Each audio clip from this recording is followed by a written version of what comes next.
Okay बेटा ਹੁਣ ਅਸੀਂ ਕਰਨ ਜਾ ਰਹੇ ਹਾਂ ਗੋਸੀਅਨ ਵੇ ਪੈਕੇਟ। ਠੀਕ ਹੈ, ਲਾਸਟ ਟਾਈਮ ਅਸੀਂ ਕੀਤਾ ਸੀਗਾ ਹਾਈਜ਼ਨਬਰਗਸ ਅਨਸਰਟਨਟੀ ਪ੍ਰਿੰਸੀਪਲ। ਉਹਦੇ ਥਰੂ ਤੁਸੀਂ ਨਿਕਾਲਿਆ ਸੀਗਾ ਕਿ ਜਿਹੜਾ ਡੈਲਟਾ ਐਕਸ ਦੀ ਮਤਲਬ ਐਕਸ ਦੇ ਵਿੱਚ ਜੋ ਅਨਸਰਟਨਟੀ ਹੈ ਵਿਚ is delta x into delta p x, ਮਤਲਬ ਪੀ ਐਕਸ ਦੇ ਵਿੱਚ ਅਨਸਰਟਨਟੀ ਹੈ, ਉਹਨਾਂ ਦੋਨਾਂ ਦਾ ਜਿਹੜਾ ਪ੍ਰੋਡਕਟ ਹੈ ਉਹ ਹਮੇਸ਼ਾ greater than equal to h/2 ਹੋਣਾ, ਜਿਹੜਾ h/2 ਜਿਹੜਾ ਉਹ ਹੋਣਾ ਚਾਹੀਦਾ ਹੈ। This is valid for any wave packet. ਠੀਕ ਹੈ ਜੀ, ਪਰ ਹੁਣ ਅਸੀਂ ਇਸ ਤਰ੍ਹਾਂ ਦਾ ਵੇਵ ਪੈਕੇਟ ਨਿਕਾਲਣ ਦੇ ਵਿੱਚ ਇੰਟਰਸਟਿਡ ਹਾਂ ਜਿਹੜਾ ਵੇਵ ਪੈਕੇਟ ਦੀ ਅਨਸਰਟਨਟੀ ਜਿਹੜੀ ਹੈ ਉਹਦੇ ਵਿੱਚ ਮਤਲਬ ਮਿਨੀਮਮ ਵੈਲਿਊ ਹੋਵੇ ਅਨਸਰਟਨਟੀ ਦੀ। ਅਨਸਰਟਨਟੀ ਦੀ ਮਿਨੀਮਮ ਵੈਲਿਊ ਜਿਹੜੀ ਹੈ ਤੁਸੀਂ ਦੇਖ ਸਕਦੇ ਹੋ ਕਿ ਅਸੀਂ ਬੋਲ ਰਹੇ ਹਾਂ ਕਿ ਜਿਹੜਾ ਪ੍ਰੋਡਕਟ ਆਫ ਅਨਸਰਟਨਟੀ ਹੈ ਇਹ ਹਮੇਸ਼ਾ ਗ੍ਰੇਟਰ ਦੈਨ h/2 ਹੁੰਦਾ, h/2 ਜਾਂ ਫਿਰ ਇਕੁਅਲ ਟੂ। ਤਾਂ ਮਿਨੀਮਮ ਵੈਲਿਊ ਕੀ ਹੋਏਗੀ ਜਦੋਂ ਇਕੁਅਲ ਟੂ ਵਾਲਾ ਜਿਹੜਾ ਉਹ ਸਾਈਨ ਜਿਹੜਾ ਉਹ ਹੋ ਗਿਆ। ਹੁਣ ਅਸੀਂ ਇਨਇਕੁਐਲਿਟੀ ਨੂੰ ਨਹੀਂ ਸੋਲਵ ਕਰਾਂਗੇ, ਹੁਣ ਅਸੀਂ ਇਕੁਅਲ ਜਿਹੜਾ ਸਾਈਨ ਹੈ ਉਹਨੂੰ ਅਸੀਂ ਸੋਲਵ ਕਰਾਂਗੇ। ਠੀਕ ਹੈ, ਅਤੇ ਤੁਸੀਂ ਦੇਖ ਸਕਦੇ ਹੋ ਕਿ ਇਹਦੇ ਵਿੱਚ ਅਸੀਂ ਜਿਹੜਾ ਇਕੁਅਲ ਹੈ ਸਾਈਨ ਉਹ ਲਿਖ ਲਿਆ ਹੋਇਆ। ਉਸ ਤੋਂ ਬਾਅਦ ਅਸੀਂ ਜਿਹੜੀ ਇਹੀ ਵਾਲੇ ਦੋ ਸੇਮ ਸਟੇਟ ਜਿਹੜੀਆਂ ਅਸੀਂ ਕਿ ਹਾਈਜ਼ਨਬਰਗਸ ਅਨਸਰਟਨਟੀ ਪ੍ਰਿੰਸੀਪਲ ਦੇ ਵਿੱਚ ਲਈਆਂ ਸੀ ਉਹੀ ਵਾਲੀਆਂ ਸਟੇਟਸ ਜਿਹੜੀਆਂ ਉਹ ਅਸੀਂ ਲਈਆਂ ਹੋਈਆਂ ਨੇ। ਅਤੇ ਹੁਣ ਅਸੀਂ ਇੱਕ ਸਟੇਟ ਲੈ ਰਹੇ ਹਾਂ ਜਿਹਨੂੰ ਅਸੀਂ ਲੈ ਰਹੇ ਹਾਂ ਲੀਨੀਅਰ ਸੁਪਰਪੋਜੀਸ਼ਨ ਆਫ ਸਾਈ 1 ਐਂਡ ਸਾਈ 2। ਇਹ ਤੁਹਾਨੂੰ ਆਲਰੇਡੀ ਅੱਗੇ ਵੀ ਦੱਸਿਆ ਸੀਗਾ ਕਿ ਜਿਹੜਾ ਸਾਈ 1 ਸਾਈ 2 ਅਗਰ ਸਪੋਜ਼ ਦੋ ਸੋਲਿਊਸ਼ਨਸ ਨੇ ਅਤੇ ਜਿਹੜਾ ਉਹਦਾ ਲੀਨੀਅਰ ਕੰਬੀਨੇਸ਼ਨ ਹੈ ਉਹ ਵੀ ਇੱਕ ਸੋਲਿਊਸ਼ਨ ਜਿਹੜਾ ਉਹ ਬਣ ਜਾਂਦਾ ਹੈ। ਐਕਚੁਅਲੀ ਅਸੀਂ ਸਾਈ ਦੀ ਵੈਲਿਊ ਨਿਕਾਲਣ ਦੇ ਵਿੱਚ ਇੰਟਰਸਟਿਡ ਹਾਂ ਅਤੇ ਉਸ ਤੋਂ ਬਾਅਦ ਮਤਲਬ ਸਾਈ ਦੀ ਇੱਕ ਤਰ੍ਹਾਂ ਨਾਲ ਅਸੀਂ ਵੇਵ ਫਾਰਮ ਜਿਹੜੀ ਆ ਉਹ ਨਿਕਾਲਣ ਦੇ ਵਿੱਚ ਇੰਟਰਸਟਿਡ ਹੈਗੇ ਹਾਂ। ਠੀਕ ਹੈ ਜੀ, ਮਤਲਬ ਇਹਨਾਂ ਨੂੰ ਅਸੀਂ ਕੰਬਾਈਨ ਕਰਕੇ ਅਸੀਂ ਕੋਸ਼ਿਸ਼ ਕਰਨੀ ਹੈ ਇੱਕ ਸਾਈ ਦੀ ਜਿਹੜੀ ਵੈਲਿਊ ਹੈ ਉਹ ਨਿਕਾਲਣ ਦੀ। ਠੀਕ ਹੈ ਜੀ, ਅਤੇ ਹੁਣ ਜਿਵੇਂ ਮੰਨ ਲਓ ਕਿ ਇਹ ਤੁਹਾਡੇ ਕੋਲ ਤੁਸੀਂ ਸਾਈ 1 ਸਾਈ 2 ਲੈ ਲਏ ਅਤੇ ਉਸ ਤੋਂ ਬਾਅਦ ਸਾਈ ਡੈਸ਼ ਜਿਹੜਾ ਹੈ ਉਹ ਅਸੀਂ linear combination of these two factors ਜਿਹੜੇ ਉਹ ਅਸੀਂ ਲੈ ਲਿਆ ਹੋਇਆ। ਤਾਂ ਅਗਰ ਅਸੀਂ ਨੋਰਮ ਲੈਂਦੇ ਹਾਂ ਦੋਨਾਂ ਸਾਈਡ ਦੇ ਉੱਪਰ ਤਾਂ ਤੁਹਾਨੂੰ ਪਤਾ ਹੈ ਕਿ ਇਹ ਵਾਲੀ ਜਿਹੜੀ ਚੀਜ਼ ਹੈ ਇਹ ਕੀ ਹੈ, ਇਹ ਹਮੇਸ਼ਾ ਰੀਅਲ ਕੁਆਂਟਿਟੀ ਹੁੰਦੀ ਹੈ। It must always be greater than equal to 0। ਠੀਕ ਹੈ, ਤਾਂ ਇਹਦਾ ਮਤਲਬ ਇਹ ਵਾਲੀ ਚੀਜ਼ ਵੀ ਗ੍ਰੇਟਰ ਦੈਨ ਇਕੁਅਲ ਟੂ 0 ਹੋਣੀ ਚਾਹੀਦੀ ਹੈ। ਹੁਣ ਕਿਉਂਕਿ ਅਸੀਂ ਹਰ ਕੋਈ ਚੀਜ਼ ਮਿਨੀਮਮ ਲੈ ਰਹੇ ਹਾਂ ਤਾਂ ਅਸੀਂ ਇਹਦੀ ਜਿਹੜੀ ਮਿਨੀਮਮ ਵੈਲਿਊ ਹੈ ਉਹ ਅਸੀਂ 0 ਲੈ ਲਾਂਗੇ, ਕਿਉਂਕਿ ਅਸੀਂ ਇਨਇਕੁਐਲਿਟੀ ਦੀ ਗੱਲ ਨਹੀਂ ਕਰ ਰਹੇ ਇੱਥੇ, ਅਸੀਂ ਸਿਰਫ ਇਕੁਐਲਿਟੀ ਦੀ ਗੱਲ ਕਰ ਰਹੇ ਹਾਂ। ਇਸ ਲਈ ਇਹਦੀ ਜਿਹੜੀ ਨੋਰਮ ਹੈਗੀ ਹੈ ਉਹਨੂੰ ਅਸੀਂ 0 ਫਿਲ ਕਰਤਾ, ਮਤਲਬ ਇੱਥੇ 0 ਆ ਗਿਆ ਤੁਹਾਡੇ ਕੋਲ। ਅਗਰ ਇੱਥੇ ਤੁਹਾਡੇ ਕੋਲ 0 ਆ ਗਿਆ ਤਾਂ ਦੇਖੋ ਜਿਹੜਾ ਨੋਰਮ ਹੈ ਕਿਸੇ ਵੀ ਚੀਜ਼ ਦਾ ਉਹ 0 ਕਦੋਂ ਹੋਏਗਾ, ਉਦੋਂ ਹੀ ਹੋਏਗਾ ਜਦੋਂ ਉਹ ਆਪ ਫੰਕਸ਼ਨ 0 ਹੋ ਜਾਏ। ਇਹ ਤੁਸੀਂ ਜਿਹੜੇ ਨੋਰਮ ਦੀ ਪ੍ਰੋਪਰਟੀ ਜਿਹੜੀ ਤੁਸੀਂ ਪੜ੍ਹੀ ਸੀ ਉਹਦੇ ਵਿੱਚ ਇਹ ਜਿਹੜਾ ਤੁਸੀਂ ਇਹ ਕੀਤਾ ਹੋਇਆ। ਲਾਸਟ ਤੁਹਾਨੂੰ ਦਿਖਾ ਦਿੰਦੀ ਹਾਂ ਕਿ ਇਹ ਤੁਹਾਡਾ ਹੈਗਾ ਜੀ article 3.17 norm of the state. ਅਤੇ ਤੁਸੀਂ ਇਹਦੇ ਵਿੱਚ ਇਹ ਤੁਹਾਨੂੰ ਮੈਂ ਕਰਵਾਇਆ ਸੀਗਾ ਕਿ ਇਹ ਜਿਹੜਾ ਸਾਈ ਦੀ ਜਿਹੜੀ ਨੋਰਮ ਹੈ ਹਮੇਸ਼ਾ ਰੀਅਲ ਹੈਗੀ ਹੈ, greater than or equal to 0 ਹੈ, ਔਰ 0 ਤਾਂ ਹੀ ਹੋਲਡ ਕਰਦੀ, equality will hold only if psi is equal to 0। ਠੀਕ ਹੈ, ਅਤੇ ਹੁਣ ਅਸੀਂ ਬੋਲ ਰਹੇ ਹਾਂ ਕਿ ਸਾਈ ਡੈਸ਼ ਦੀ ਜਿਹੜੀ ਮਤਲਬ ਇਹ ਵਾਲਾ ਜਿਹੜੀ ਚੀਜ਼ ਹੈ ਇਹ ਤੁਹਾਡੇ ਕੋਲ 0 ਹੈਗੀ, ਇਹਦਾ ਮਤਲਬ ਇਹ ਹੈ ਕਿ ਇਹ ਵਾਲਾ ਫੰਕਸ਼ਨ ਹੀ 0 ਹੋਣਾ ਚਾਹੀਦਾ ਤਾਂ ਹੀ ਇਹ ਚੀਜ਼ 0 ਹੋਲਡ ਕਰੇਗੀ। ਇਸ ਲਈ ਇੱਥੋਂ ਅਗਰ ਅਸੀਂ ਸਾਈ 2 ਦੀ ਵੈਲਿਊ ਨਿਕਾਲੀਏ ਤਾਂ ਉਹ ਸਾਈ 1 ਮਤਲਬ ਇਹਦੇ ਨਾਲ -1/λ ਇਹ ਵਾਲੀ ਜਿਹੜੀ ਚੀਜ਼ ਹੈ ਉਹ ਆ ਰਹੀ ਹੈ। ਤਾਂ ਅਸੀਂ ਇਹਨੂੰ ਲਿਖ ਲਿਆ psi 2 is equal to C into psi 1। ਠੀਕ ਹੈ ਜੀ, ਤਾਂ ਇਹਦਾ ਮਤਲਬ ਇਹ ਹੈ ਕਿ ਸਾਈ 2 ਜਿਹੜਾ ਉਹ ਸਾਈ 1 ਤੋਂ ਸਿਰਫ ਇੱਕ ਕੌਂਸਟੈਂਟ ਦੇ ਨਾਲ ਡਿਫਰ ਕਰ ਰਿਹਾ। ਠੀਕ ਹੈ ਨਾ, ਤਾਂ ਅਗਰ ਉਹ ਕੌਂਸਟੈਂਟ C ਹੈ ਤਾਂ ਅਸੀਂ ਇਹਨੂੰ ਇਸ ਤਰੀਕੇ ਨਾਲ ਲਿਖ ਲਿਆ ਹੋਇਆ। ਸਾਈ 2 ਦੀ ਜਗ੍ਹਾ 'ਤੇ ਅਸੀਂ ਇਹ B ਵਾਲਾ ਫੰਕਸ਼ਨ ਲਿਖਿਆ ਹੋਇਆ, ਸਾਈ 1 ਦੀ ਜਗ੍ਹਾ 'ਤੇ ਅਸੀਂ ਇਹ A ਵਾਲਾ ਜਿਹੜਾ ਫੰਕਸ਼ਨ ਹੈ ਉਹ ਅਸੀਂ ਇਸ ਤਰ੍ਹਾਂ ਲਿਖ ਲਿਆ। ਠੀਕ ਹੈ ਜੀ, ਹੁਣ A ਜਿਹੜਾ ਉਹ P ਲੈ ਲਓ, B ਨੂੰ ਤੁਸੀਂ X ਲੈ ਲਓ, ਕਿਉਂਕਿ ਅਸੀਂ XPX ਦੀ ਗੱਲ ਕਰ ਰਹੇ ਹਾਂ ਤਾਂ ਅਸੀਂ ਇਸ ਤਰੀਕੇ ਨਾਲ ਹੀ ਇਹਨੂੰ ਜਿਹੜਾ ਉਹ ਲੈ ਰਹੇ ਹਾਂ। ਤਾਂ B ਨੂੰ ਅਸੀਂ ਇੱਥੇ X, ਇੱਥੇ ਵੀ X ਫਿਲ ਕਰ ਲਿਆ, ਇੱਥੇ ਵੀ PX ਫਿਲ ਕਰ ਲਿਆ ਅਤੇ ਇੱਥੇ ਵੀ PX ਫਿਲ ਕਰ ਲਿਆ। ਠੀਕ ਹੈ, ਹੁਣ ਅਸੀਂ ਇਹਨੂੰ ਹੋਰ ਥੋੜ੍ਹਾ ਸਿੰਪਲ ਬਣਾ ਦਿੰਦੇ ਹਾਂ ਜਿਹਦੇ ਵਿੱਚ ਇਹ ਆ ਕਿ ਜਿਹੜੀ ਉਹਦੀ ਐਕਸਪੈਕਟੇਸ਼ਨ ਵੈਲਿਊ ਆ ਉਹ ਵੀ ਅਸੀਂ 0 ਫਿਲ ਕਰ ਦਿੰਦੇ ਹਾਂ, X ਦੀ ਵੀ ਅਤੇ Y ਦੀ ਵੀ। ਠੀਕ ਹੈ, ਹਰ ਇੱਕ ਚੀਜ਼ ਜਿਹੜੀ ਆ ਉਹ ਅਸੀਂ ਮਿਨੀਮਮ ਲੈ ਰਹੇ ਹਾਂ ਸੋ ਦੈਟ ਕਿ ਅਸੀਂ ਬੜੇ ਹੀ ਈਜ਼ੀ ਫੰਕਸ਼ਨ ਦੀ ਤਰਫ ਜਿਹੜੇ ਆ ਉਹ 'ਚ ਅਸੀਂ ਪਹੁੰਚ ਸਕੀਏ। ਤਾਂ ਜਦੋਂ ਇਹਨਾਂ ਦੋਵਾਂ ਨੂੰ ਅਸੀਂ 0 ਫਿਲ ਕਰਾਂਗੇ ਤਾਂ ਤੁਸੀਂ ਦੇਖ ਲਓ ਕਿ ਇੱਥੇ ਆਇਓਟਾ X ਔਰ ਸਾਈ ਬਚਿਆ, ਆਇਓਟਾ X ਔਰ ਸਾਈ, ਇੱਥੇ ਤੁਹਾਡੇ ਕੋਲ ਬਚਿਆ C PX ਦੇ ਨਾਲ ਸਾਈ। ਠੀਕ ਹੈ, ਦੇਖੋ ਬੇਟਾ, ਜਾਂ ਤਾਂ ਤੁਸੀਂ ਇੱਥੇ ਸਮੋਲ ਸੀ ਲਿਖ ਲਓ ਜਾਂ ਕੈਪੀਟਲ ਸੀ, ਜਿਸ ਤਰ੍ਹਾਂ ਮਰਜ਼ੀ ਤੁਸੀਂ ਜਿਹੜਾ ਉਹ ਲਿਖ ਸਕਦੇ ਹੋ। ਅਤੇ ਇੱਥੇ ਵੀ ਇਟਸ ਬੈਟਰ ਕਿ ਇੱਥੇ ਤੁਸੀਂ ਸਮੋਲ ਸੀ ਜਿਹੜਾ ਉਹ ਲਿਖ ਲਓ, ਕਿਉਂਕਿ ਉਹੀ ਵਾਲਾ ਸੀ ਜਿਹੜਾ ਤੁਹਾਡਾ ਅੱਗੇ ਚੱਲ ਰਿਹਾ। ਠੀਕ ਹੈ, ਤਾਂ ਤੁਸੀਂ ਦੇਖ ਸਕਦੇ ਹੋ ਹੁਣ ਕਿ PX ਜਿਹੜਾ ਉਹ ਇਹ ਵਾਲਾ ਆਪਰੇਟਰ ਹੁੰਦਾ ਜਦੋਂ ਅਸੀਂ ਹੈ ਨਾ ਇਹ ਵਾਲਾ ਆਪਰੇਟਰ ਤਾਂ ਤੁਸੀਂ ਕੀਤਾ ਹੋਇਆ। PX ਦੀ ਜਗ੍ਹਾ 'ਤੇ ਅਸੀਂ ਇਹ ਵਾਲਾ ਜਿਹੜਾ ਆਪਰੇਟਰ ਹੈ ਪੂਰਾ ਫਿਲ ਕਰਤਾ। ਤੁਹਾਡੇ ਕੋਲ ਇਹ ਵਾਲੀ ਜਿਹੜੀ ਇਕੁਏਸ਼ਨ ਹੈ ਤੁਹਾਡੇ ਕੋਲ ਬਣ ਗਈ ਹੈ। ਹੁਣ ਅਸੀਂ ਇਸ ਇਕੁਏਸ਼ਨ ਨੂੰ ਸੋਲਵ ਕਰਨਾ ਹੈ ਔਰ ਅਸੀਂ ਸਾਈ ਦੀ ਵੈਲਿਊ ਨਿਕਾਲਣਾ ਚਾਹੁੰਦੇ ਹਾਂ। ਤਾਂ ਹੁਣ ਤੁਸੀਂ ਇਹਦੀ ਇੰਟੈਗਰੇਸ਼ਨ ਨੂੰ ਸੋਲਵ ਕਰਨਾ ਹੈ। ਇੱਧਰ ਤੁਹਾਡੇ ਕੋਲ x ਹੈ, ਸਾਈ ਹੈ, ਇੱਧਰ ਵੀ x ਹੈ, ਸਾਈ ਵੀ ਹੈ, ਅਤੇ ਨਾਲ ਕੁਝ ਕੌਨਸਟੈਂਟਸ ਹੈਗੇ ਆ। ਤਾਂ easiest method is variable separable method, ਜਿਹੜਾ ਕਿ ਤੁਸੀਂ ਬਹੁਤ ਵਾਰ ਇਹਨੂੰ ਇੰਟੈਗਰੇਸ਼ਨ ਸੋਲਵ ਕਰਨ 'ਚ ਕਰਦੇ ਹੋ ਮੈਥਮੈਟਿਕਸ ਦੇ ਵਿੱਚ ਵੀ। ਉਹਦੇ ਵਿੱਚ ਇਹ ਹੈ ਕਿ dx ਨੂੰ ਤੁਸੀਂ ਇੱਧਰ ਲੈ ਜਾਓ, ਬਾਕੀ ਸਾਰੀ ਚੀਜ਼ਾਂ ਵੀ ਭਾਵੇਂ ਇੱਧਰ ਲੈ ਜਾਓ। ਠੀਕ ਹੈ ਨਾ, ਆਇਓਟਾ ਦੇ ਨਾਲ ਮਾਈਨਸ ਆਇਓਟਾ ਜਿਹੜਾ ਹੈ ਉਹ ਮਤਲਬ ਆਇਓਟਾ ਨਾਲ ਆਇਓਟਾ ਕੈਂਸਲ ਹੋ ਜਾਏਗਾ, -1 ਜਿਹੜਾ ਉਹ ਇੱਧਰ ਆ ਜਾਏਗਾ। ਤਾਂ ਤੁਹਾਡੇ ਕੋਲ ਇੱਧਰ ਬਚੇਗਾ -1/h ਕੱਟ ਇੱਧਰ ਜਾ ਕੇ ਨੀਚੇ ਚੱਲ ਗਿਆ, c ਵੀ ਇੱਧਰ ਨੀਚੇ ਚਲੇ ਗਿਆ। ਠੀਕ ਹੈ, ਇੱਥੇ ਤੁਹਾਡੇ ਕੋਲ x ਹੈਗਾ ਅਤੇ ਇਹ ਵਾਲਾ dx ਜਿਹੜਾ ਉਹ ਤੁਹਾਡੇ ਕੋਲ ਇੱਧਰ ਚਲੇ ਗਿਆ। ਹੁਣ ਇੱਧਰ ਵਾਲੀ ਸਾਈਡ ਤੁਹਾਡੇ ਕੋਲ ਕੀ ਰਹਿ ਗਿਆ, ਇੱਕ ਤਾਂ ਤੁਹਾਡੇ ਕੋਲ d ਸਾਈ ਰਹਿ ਗਿਆ ਅਤੇ ਇੱਕ ਤੁਹਾਡੇ ਕੋਲ ਇਹ ਵਾਲਾ ਜਿਹੜਾ ਸਾਈ ਹੈ ਉਹ ਮੈਂ ਇੱਧਰ ਕਰ ਲਿਆ। ਮਤਲਬ ਮੈਂ ਵੇਰੀਏਬਲਸ ਨੂੰ ਸੈਪਰੇਟ ਕਰ ਲਿਆ, x ਵਾਲੇ ਇੱਕ ਪਾਸੇ ਕਰ ਲਏ ਅਤੇ ਸਾਈ ਵਾਲੇ ਜਿਹੜੇ ਆ ਨਾ ਉਹ ਇੱਕ ਪਾਸੇ ਕਰ ਲਏ। ਹੁਣ ਕਿਉਂਕਿ ਇਹ ਦੋਨੋਂ ਐਵਰੇਜ ਸੇਮ ਜਿਹੜੀ ਹੈ ਤੁਹਾਡੀ ਇਕੁਏਸ਼ਨ ਜਿਹੜੀ ਹੈ ਉਹ ਬਣ ਗਈ ਹੋਈ ਹੈ। ਹੁਣ ਇਹਨੂੰ ਅਸੀਂ ਸੋਲਵ ਕਰਾਂਗੇ ਇਕੁਏਸ਼ਨ ਨੂੰ। ਜਦੋਂ ਅਸੀਂ ਇੰਟੈਗਰੇਟ ਕਰਦੇ ਹਾਂ ਤਾਂ 1/ਸਾਈ d ਸਾਈ ਦਾ ਇੰਟੈਗਰੇਸ਼ਨ ਤੁਹਾਡੇ ਕੋਲ log ਆਫ ਸਾਈ ਆਉਂਦੀ ਹੈ। This is natural log. ਅਤੇ ਇਹਦੇ ਵਿੱਚ ਜਿਹੜੀ ਇੰਟੈਗਰੇਸ਼ਨ ਹੈ ਇਹ ਸਾਰੀ ਚੀਜ਼ ਤੁਹਾਡੀ ਕੌਨਸਟੈਂਟ ਹੈ। ਠੀਕ ਹੈ ਜੀ, -1/h ਕੱਟ c, ਮਤਲਬ ਇੱਥੇ ਮੈਂ ਅਗਰ 1 ਲਿਖਾਂ ਤਾਂ -1/h ਕੱਟ c, ਇਹ ਜਿਹੜੀ ਸਾਰੀ ਚੀਜ਼ ਹੈ ਤੁਹਾਡੀ ਕੌਨਸਟੈਂਟ ਇਸ ਤਰ੍ਹਾਂ ਹੀ ਹੈ। ਅਤੇ x ਦੀ ਇੰਟੈਗਰੇਸ਼ਨ ਤੁਹਾਡੇ ਕੋਲ ਹੈਗੀ ਹੈ x²/2।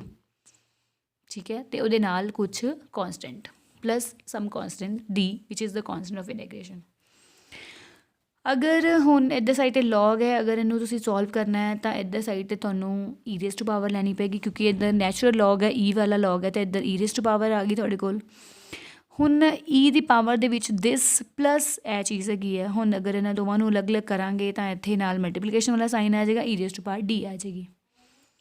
ਹੁਣ ਅਸੀਂ ਅਗੇਨ ਇੱਕ ਬਸ ਵੇਰੀਏਬਲ ਨੂੰ ਚੇਂਜ ਕੀਤਾ, e⁻d ਜਿਹੜਾ, ਕਿਉਂਕਿ ਉਹ ਕੌਨਸਟੈਂਟ ਸੀਗਾ। ਦੇਖੋ ਨਾ ਕੌਨਸਟੈਂਟ ਸੀਗਾ, ਹੁਣ e ਦੇ ਉੱਪਰ ਪਾਵਰ ਹੈ ਸੇਮ ਕੌਨਸਟੈਂਟ, ਅਤੇ ਇਹ ਵਾਲੀ ਚੀਜ਼ ਵੀ ਇੱਕ ਅਨਦਰ ਕੌਨਸਟੈਂਟ ਬਣ ਗਈ, ਇਸ ਲਈ ਇਹਨੂੰ ਅਸੀਂ a ਲਿਖ ਲਿਆ ਹੋਇਆ। ਤਾਂ psi is equal to a e⁻−α² ਜਿਹੜਾ ਉਹ ਤੁਹਾਡੇ ਕੋਲ ਜਿਹੜਾ ਫੰਕਸ਼ਨ ਹੈ ਉਹ ਤੁਹਾਡਾ ਨਿਕਲ ਆਇਆ। ਠੀਕ ਹੈ ਜੀ, ਹੁਣ ਅਸੀਂ ਵੈਲਿਊ ਸਿਰਫ ਪਤਾ ਕਰਨੀ ਆ a ਦੀ ਵੈਲਿਊ ਪਤਾ ਕਰਨ ਦੇ ਲਈ ਤੁਹਾਨੂੰ ਕਿਉਂਕਿ ਜਿਹੜਾ ਫੰਕਸ਼ਨ ਹੈਗਾ ਵਾ ਉਹ ਨੋਰਮਲਾਈਜ਼ ਵੀ ਹੋਣਾ ਚਾਹੀਦਾ ਹੈ। ਨੋਰਮਲਾਈਜ਼ ਹੋਣ ਦੇ ਲਈ ਫੰਕਸ਼ਨ ਨੂੰ -∞ ਤੋਂ ∞ ਤੱਕ ਜਾਣਾ ਪਏਗਾ। ਅਤੇ ਸਾਈ ਮਤਲਬ ਜਿਹੜੀ ਓਵਰਆਲ ਪ੍ਰੋਬੇਬਿਲਿਟੀ ਹੈ -∞ ਤੋਂ ∞, x ਦੀ ਰੇਂਜ ਜਿਹੜੀ ਹੈ ਉਹ 1 ਹੋਣੀ ਚਾਹੀਦੀ ਹੈ। ਠੀਕ ਹੈ, ਤਾਂ ਹੁਣ ਇਹਦੇ ਵਿੱਚ ਸੇਮ ਜਿਹੜਾ ਇਹੀ ਵਾਲਾ ਫੰਕਸ਼ਨ ਹੈ, ਬਸ ਇਹਦੇ ਵਿੱਚ ਇਹ ਜੀ ਮਤਲਬ ਸਾਈ ਦਾ ਸਟਾਰ ਅਤੇ ਸਾਈ ਦੋਨੋਂ ਸੇਮ ਹੀ ਹੋਣਗੇ। ਠੀਕ ਹੈ, ਤਾਂ ਇਸ ਲਈ a ਦਾ ਸਕੁਆਇਰ ਅਤੇ e⁻²2 ਇਸ ਲਈ ਆਇਆ ਕਿਉਂਕਿ ਸਾਈ ਅਤੇ ਸਾਈ ਦੋਨੋਂ ਮਲਟੀਪਲਾਈ ਹੋ ਰਹੇ ਨੇ ਨਾ। ਸਾਈ ਸਟਾਰ ਵੀ ਸਾਈ ਦੇ ਇਕੁਅਲ ਹੀ ਹੈ ਇੱਥੇ, ਕਿਉਂਕਿ ਇਹ ਸਾਰਾ ਤੁਹਾਡਾ ਰੀਅਲ ਫੰਕਸ਼ਨ ਆ, ਇਸ ਲਈ ਤੁਹਾਡੇ ਕੋਲ ਇੱਥੇ ਉੱਪਰ ਜਿਹੜੀ ਇਹ ਵਾਲਾ ਜਿਹੜਾ ਇੱਥੇ ਨਾਲ 2 ਜਿਹੜਾ ਤੁਹਾਡੇ ਕੋਲ ਆ ਗਿਆ, ਕਿਉਂਕਿ ਸਕੁਆਇਰ ਹੋ ਰਿਹਾ ਬੇਸਿਕਲੀ ਇਹਦਾ। ਇਹ 1 ਹੋ ਗਿਆ। ਹੁਣ ਇਹ ਵਾਲੀ ਜਿਹੜੀ ਚੀਜ਼ ਹੈ, ਹੁਣ ਇਸ ਅਸੀਂ ਇੰਟੈਗਰੇਸ਼ਨ ਨੂੰ ਸੋਲਵ ਕਰਾਂਗੇ। ਇਸ ਇੰਟੈਗਰੇਸ਼ਨ ਨੂੰ ਸੋਲਵ ਕਰਨ ਦੇ ਲਈ ਸਾਨੂੰ ਇਹ ਵਾਲੀ ਜਿਹੜੀ ਵੈਲਿਊ ਹੈਗੀ ਹੈ ਇਹਨੂੰ ਸਾਨੂੰ ਕੁਛ ਫਿਲ ਕਰਨਾ ਪਏਗਾ। ਠੀਕ ਹੈ, ਇਹਨੂੰ ਅਸੀਂ ਫਿਲ ਕੀਤਾ ਜੇ y ਦਾ ਸਕੁਆਇਰ। ਠੀਕ ਹੈ, -2a²x² ਨੂੰ ਅਸੀਂ ਫਿਲ ਕੀਤਾ ਹੈ y ਦਾ ਸਕੁਆਇਰ, ਯਾਨੀ ਕਿ y ਨੂੰ ਅਸੀਂ ਮਾਈਨਸ ਨਹੀਂ ਪਲੱਸ ਹੀ ਹੈ। ਠੀਕ ਹੈ, ਤਾਂ y ਨੂੰ ਅਸੀਂ ਫਿਲ ਕੀਤਾ √2a ਅਤੇ ਨਾਲ x। ਠੀਕ ਹੈ, ਇਹੀ ਚੀਜ਼ ਇੱਥੇ ਲਿਖੀ ਹੋਈ ਹੈ, a ਨਹੀਂ ਹੈਗਾ, ਇਹ ਅਲਫਾ ਹੈ ਤੁਹਾਡਾ, ਅਲਫਾ। ਤਾਂ ਇਹਨੂੰ ਅਸੀਂ y ਦੀ ਫਿਲ ਕੀਤਾ ਅਤੇ ਉੱਥੋਂ dx ਦੀ ਵੈਲਿਊ ਸਾਡੇ ਕੋਲ ਇਹ ਆ ਗਈ। ਲਿਮਿਟਸ ਜਿਹੜੀਆਂ ਜਿਵੇਂ ਤੁਸੀਂ ਚੇਂਜ ਕਰਦੇ ਹੁੰਦੇ ਹੋ ਨੋਰਮਲ ਮੈਥਮੈਟਿਕਸ ਦੇ ਵਿੱਚ ਉਹੀ ਚੇਂਜ ਕੀਤੀਆਂ ਹੋਈਆਂ। ਠੀਕ ਹੈ, ਤਾਂ y ਦੀ ਵੈਲਿਊ ਵੀ -∞ ਤੋਂ e⁻−y²/this all। ਇਹ ਵਾਲੀ ਚੀਜ਼ ਵੀ ਕੌਨਸਟੈਂਟ ਆ, ਇਹ ਵੀ ਤੁਹਾਡੀ ਬਾਹਰ ਆ ਗਈ। ਤੁਹਾਡੇ ਕੋਲ ਇੱਕ ਇਹ ਵਾਲਾ ਜਿਹੜਾ ਫੰਕਸ਼ਨ ਹੈ ਇਹਦੀ ਇੰਟੈਗਰੇਸ਼ਨ ਬਚ ਗਈ। ਇਹਦੀ ਇੰਟੈਗਰੇਸ਼ਨ ਜਿਹੜੀ ਆ ਉਹ ਤੁਹਾਨੂੰ ਪਤਾ ਰਿਜ਼ਲਟ √π ਹੁੰਦੀ ਹੈ। तो रूट ऑफ पाई ਹੁੰਦੀ ਹੈ ਤਾਂ ਇੱਥੇ ਵੈਲਿਊ ਫਿਲ ਕਰ ਦਿਓ, ਇਹ ਇੱਥੇ ਫਿਲ ਕੀਤੀ ਤਾਂ ਤੁਹਾਡੇ ਕੋਲ a ਆ ਗਿਆ। ਉੱਥੋਂ ਤੁਸੀਂ ਅਗਰ ਤੁਸੀਂ ਨਿਕਾਲਦੇ ਹੋ ਤਾਂ a ਦੀ ਵੈਲਿਊ ਜਿਹੜੀ ਹੈ √2a ਇੱਦਾਂ ਚੱਲ ਜਾਏਗਾ ਅਲਫਾ, ਅਤੇ ਇੱਥੇ ਤੁਹਾਡੇ ਕੋਲ ਪਾਈ ਚੱਲ ਜਾਏਗਾ, ਅਤੇ ਇਸ ਪੂਰੇ ਦਾ ਅੰਡਰ ਮਤਲਬ ਹੈ a² ਦੀ ਵੈਲਿਊ, ਚਲੋ ਮੈਂ ਇੱਦਾਂ ਲਿਖ ਦਿੰਦੀ ਹਾਂ ਕਿ ਇਹਦੀ ਵੈਲਿਊ ਜਿਹੜੀ ਹੈ ਉਹ ਤੁਹਾਡੇ ਕੋਲ ਆ ਗਈ 2/π ਦਾ √ ਦੇ ਨਾਲ ਅਲਫਾ। ਠੀਕ ਹੈ ਜੀ, ਤੋ ਇਹੀ ਲਿਖੀ ਹੋਈ ਹੈ 2/π √ ਜਿਹੜੀ ਹੈ 2/π ਅਲਫਾ। ਠੀਕ ਹੈ ਜੀ, a² ਦੀ ਵੈਲਿਊ ਹੈ ਤੁਹਾਡੇ ਕੋਲ। ਤੋ a ਦੀ ਜਿਹੜੀ ਵੈਲਿਊ ਜਿਹੜੀ ਤੁਹਾਡੀ ਨਿਕਲੀ ਹੈ ਉਹ ਅਸੀਂ ਸਾਈ ਦੇ ਵਿੱਚ ਜਿਹੜੀ ਹੈ ਉਹ ਵੈਲਿਊ ਇੱਥੇ ਫਿਲ ਕਰ ਦੇਣੀ ਹੈ, ਅਤੇ ਸਾਡੇ ਕੋਲ ਕੰਪਲੀਟ ਫੰਕਸ਼ਨ ਜਿਹੜਾ ਹੈ ਉਹ ਤੁਹਾਡੇ ਕੋਲ ਆ ਗਿਆ। ਐਕਚੁਅਲੀ ਤੁਹਾਡੇ ਕੋਲ ਫੰਕਸ਼ਨ ਇੱਥੇ ਹੀ ਆ ਗਿਆ ਸੀ, ਇੱਥੇ ਅਸੀਂ ਅੱਗੋਂ ਨੋਰਮਲਾਈਜੇਸ਼ਨ ਕਰਕੇ ਜਸਟ a ਦੀ ਵੈਲਿਊ ਪਤਾ ਕੀਤੀ, ਹੋਰ ਅਸੀਂ ਕੁਛ ਨਹੀਂ ਕੀਤਾ। ਸੋ ਇਹਨੂੰ ਈਜ਼ੀਲੀ ਲੈਣਾ, ਇਹਨੂੰ ਕੋਈ ਜ਼ਿਆਦਾ ਕੋਈ ਮੁਸ਼ਕਿਲ ਕੰਮ ਨਹੀਂ ਸਮਝਣਾ। ਤੋ ਇਸ ਤਰੀਕੇ ਲਈ ਮੈਂ ਤੁਹਾਨੂੰ ਕਹਿ ਰਹੀ ਹਾਂ ਕਿ ਇਸ ਤਰ੍ਹਾਂ ਦਾ ਹੁਣ ਸਾਡੇ ਕੋਲ ਜਿਹੜਾ ਇਹ ਫੰਕਸ਼ਨ ਸਾਡੇ ਕੋਲ ਆ ਗਿਆ ਸਾਈ, ਜਿਹਦੇ ਲਈ ਜਿਹੜਾ ਪ੍ਰੋਡਕਟ ਆਫ ਅਨਸਰਟਨਟੀ ਹੈ ਉਹ ਤੁਹਾਡਾ ਮਿਨੀਮਮ ਹੈ। ਮਤਲਬ ਕਿ ਪ੍ਰੋਡਕਟ ਆਫ ਅਨਸਰਟਨਟੀ ਤੁਹਾਡੇ ਕੋਲ ਹੈਗਾ ਇੱਥੇ h/2। ਠੀਕ ਹੈ ਜੀ, ਇਸ ਤਰ੍ਹਾਂ ਦਾ ਜਿਹੜਾ ਵੇਵ ਪੈਕੇਟ ਹੈ ਉਹਨੂੰ ਅਸੀਂ ਬੋਲਦੇ ਹਾਂ ਗੌਸੀਅਨ ਵੇਵ ਪੈਕੇਟ। ਠੀਕ ਹੈ, ਔਰ ਇਹਦਾ ਜਿਹੜਾ ਗ੍ਰਾਫ ਹੈ ਉਹ ਤੁਹਾਡੇ ਕੋਲ ਇਸ ਤਰੀਕੇ ਨਾਲ ਜਿਹੜਾ ਕੁਛ ਬਣਦਾ। ਇਹ ਬੜੀ ਸਿੰਪਲ ਡਿਸਟਰੀਬਿਊਸ਼ਨ ਹੈ, ਇਹ ਬਹੁਤ ਜਗ੍ਹਾ 'ਤੇ ਯੂਜ਼ ਹੁੰਦੀ ਹੈ ਫਿਜ਼ਿਕਸ ਦੇ ਵਿੱਚ ਕਿ ਗੌਸੀਅਨ ਫੰਕਸ਼ਨ ਕੀ ਹੁੰਦਾ ਹੈ। ਗੌਸੀਅਨ ਫੰਕਸ਼ਨ ਉਹ ਵਾਲਾ ਜਿਹਦੇ ਵਿੱਚ ਜੇ ਤੁਸੀਂ ਅਗਰ ਤੁਹਾਨੂੰ ਯਾਦ ਹੋਵੇ ਤਾਂ ਤੁਸੀਂ ਲਾਸਟ ਸਮੈਸਟਰ ਜਦੋਂ ਅਸੀਂ ਕੀਤਾ ਸੀਗਾ ਤੁਹਾਡਾ ਪ੍ਰੋਬੇਬਿਲਿਟੀ ਵਾਲਾ, ਜਦੋਂ ਤੁਸੀਂ ਮੈਕਸੀਮਮ ਪ੍ਰੋਬੇਬਿਲਿਟੀ ਦੇ ਨਾਲ ਤੁਸੀਂ ਦੇਖਦੇ ਸੀ n ਦੀ ਵੈਲਿਊਜ਼ ਚੇਂਜ ਕਰਕੇ ਕਿ ਅਗਰ ਤੁਸੀਂ ਜ਼ਿਆਦਾ ਨੰਬਰ ਆਫ ਟਰਾਇਲਸ ਲਓਗੇ ਤਾਂ ਤੁਹਾਡੀ ਪ੍ਰੋਬੇਬਿਲਿਟੀ ਕਿਸ ਤਰ੍ਹਾਂ ਵੇਰੀ ਕਰੇਗੀ, deviation of probability from the most probable state. ਉਹਦੇ ਵਿੱਚ ਵੀ ਤੁਸੀਂ ਗੌਸੀਅਨ ਵੇਵ ਜਿਹੜਾ ਗੌਸੀਅਨ ਫੰਕਸ਼ਨ ਹੈ ਉਹ ਤੁਸੀਂ ਪੜ੍ਹਿਆ ਸੀਗਾ। ਅਦਰਵਾਈਜ਼ ਤੁਸੀਂ ਇਹਨੂੰ ਇੰਟਰਨੈਟ 'ਤੇ ਵੀ ਸਰਚ ਕਰ ਸਕਦੇ ਹੋ, ਐਸੀ ਗੱਲ ਨਹੀਂ ਹੈਗੀ।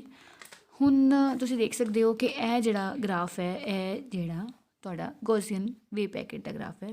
ਅਤੇ ਇਸ ਤਰ੍ਹਾਂ ਦੇ ਫੰਕਸ਼ਨ ਜਿਹੜਾ ਵੇਵ ਪੈਕੇਟ ਇਸ ਫੰਕਸ਼ਨ ਦੇ ਨਾਲ ਰਿਪਰੈਜ਼ੈਂਟ ਹੋਵੇ ਉਹਨੂੰ ਅਸੀਂ ਗੌਸੀਅਨ ਵੇਵ ਪੈਕੇਟ ਕਹਿੰਦੇ ਹਾਂ। ਜਨਰਲੀ ਇਹਦੀ ਇਹ ਪਛਾਣ ਹੁੰਦੀ ਹੈ ਵੀ ਇੱਥੇ ਨੈਗੇਟਿਵ ਹੁੰਦਾ ਹੈ ਅਤੇ ਇੱਥੇ x ਦਾ ਸਕੁਅਰ ਹੁੰਦਾ, ਮਤਲਬ ਕੋਈ ਵੀ ਵੇਰੀਏਬਲ ਹੋਵੇ ਉਹਦਾ ਵੀ ਸਕੁਅਰ ਹੁੰਦਾ। ਤਾਂ ਤੁਸੀਂ ਇਹਨੂੰ ਸਿੰਪਲ ਇੱਦਾਂ ਵੀ ਕਰ ਸਕਦੇ ਹੋ ਕਿ ਕਿਸੇ ਵੀ ਗ੍ਰਾਫਿੰਗ ਸੋਫਟਵੇਅਰ ਦੇ ਵਿੱਚ ਜਾ ਕੇ ਤੁਸੀਂ x ਦੀਆਂ ਵੈਲਿਊਜ਼ ਲਓ ਅਲੱਗ-ਅਲੱਗ, ਅਤੇ ਦੂਜੇ ਪਾਸੇ ਤੁਸੀਂ ਸਿੰਪਲ ਲੈ ਲਓ e⁻⁻x² ਜਾਂ ਫਿਰ -2x², ਕੁਛ ਵੀ ਮਤਲਬ ਤੁਸੀਂ ਲੈ ਲਓ। ਤਾਂ ਜਦੋਂ ਤੁਸੀਂ ਉਹਦਾ ਗ੍ਰਾਫ ਪਲਾਟ ਕਰੋਗੇ ਤਾਂ ਤੁਹਾਡੇ ਕੋਲ ਇਸ ਤਰੀਕੇ ਦਾ ਜਿਹੜਾ ਗ੍ਰਾਫ ਹੈ ਉਹ ਤੁਹਾਡੇ ਕੋਲ ਬਣੇਗਾ। ਬਟ ਸਰਟਨਲੀ ਤੁਸੀਂ ਨੈਗੇਟਿਵ ਵੈਲਿਊਜ਼ ਵੀ ਲਿਓ x ਦੀਆਂ, ਪੋਜ਼ੀਟਿਵ ਵੈਲਿਊਜ਼ ਵੀ ਲਿਓ, ਤਾਂ ਤੁਹਾਨੂੰ ਜ਼ਿਆਦਾ ਅੱਛਾ ਫੰਕਸ਼ਨ ਜਿਹੜਾ ਉਹ ਮਿਲੇਗਾ। ਤੋ ਇਸ ਤਰੀਕੇ ਨਾਲ ਇਹ ਜਿਹੜਾ ਫੰਕਸ਼ਨ ਹੈ ਇਹਨੂੰ ਅਸੀਂ ਗੌਸੀਅਨ ਵੇਵ ਪੈਕੇਟ ਬੋਲਦੇ ਹਾਂ। ਇਹਦੀਆਂ ਕੁਛ ਪ੍ਰੋਪਰਟੀਜ਼ ਨੇ, ਪ੍ਰੋਪਰਟੀਜ਼ ਤੁਹਾਡੇ ਸਾਹਮਣੇ ਨੇ, ਗ੍ਰਾਫ ਤੋਂ ਹੀ ਕਲੀਅਰ ਹੋ ਜਾਂਦਾ ਹੈ ਕਿ ਇਹਦਾ ਜਿਹੜਾ ਮੈਕਸੀਮਮ ਐਂਪਲੀਟਿਊਡ ਹੈ ਉਹ x=0 ਦੇ ਆਉਂਦਾ। x=0 ਆ ਤਾਂ ਮੈਕਸੀਮਮ ਐਂਪਲੀਟਿਊਡ ਇੱਥੇ ਆ ਰਿਹਾ ਤੁਹਾਡਾ। ਠੀਕ ਹੈ, ਮੈਕਸੀਮਮ ਐਂਪਲੀਟਿਊਡ x=0 ਤੇ ਆ ਰਿਹਾ, ਤਾਂ ਉਸ ਐਂਪਲੀਟਿਊਡ ਦੀ ਵੈਲਿਊ ਜਿਹੜੀ ਹੈ ਉਹ ਇਹ ਹੈਗੀ ਹੈ। ਠੀਕ ਹੈ, ਉਹ ਵਾਲੀ ਵੈਲਿਊ ਤੁਹਾਡੇ ਕੋਲ ਆ ਗਈ ਹੈ।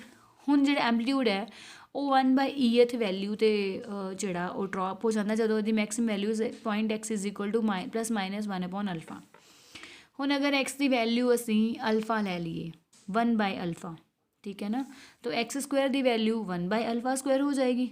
ਠੀਕ ਹੈ, ਇਹਦਾ ਮਤਲਬ ਇਹ ਹੈ ਕਿ ਅਲਫਾ ਨਾਲ ਅਲਫਾ ਕੈਂਸਲ ਹੋ ਜਾਏਗਾ ਤਾਂ e⁻⁻1 ਬਚੇਗਾ। e⁻⁻1 ਦਾ ਮਤਲਬ ਕੀ ਹੁੰਦਾ 1/e, ਮਤਲਬ ਮੈਕਸੀਮਮ ਵੈਲਿਊ ਦਾ eth ਜਿਹੜਾ ਪਾਰਟ ਹੈ ਉਹ ਹੋ ਜਾਊਗਾ।